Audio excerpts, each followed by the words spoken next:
you need to in Polish. It's not just trzeba.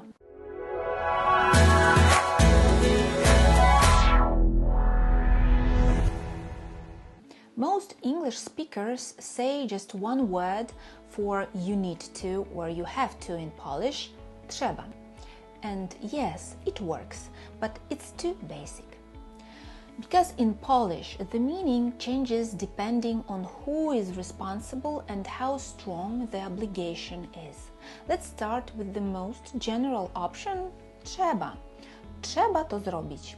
This means it needs to be done.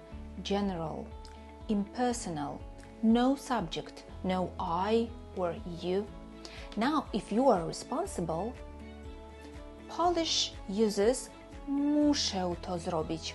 This means I have to do it. Strong obligation, personal responsibility. If you want to sound softer, more like advice, powinienem. Powinienem to zrobić lub powinnam to zrobić. That's closer to I should do it. Now something more formal, very important for exams and official contexts. Należy. Należy to zrobić. You'll see this in instruction documents tests. It sounds formal and natural.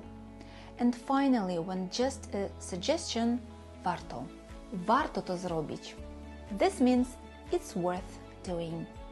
So, here's the key idea. Trzeba, general. Muszę, I must. Powinienem, I should. Należy, formal. Once you understand these nuances, you stop translating and start choosing the right tone in Polish.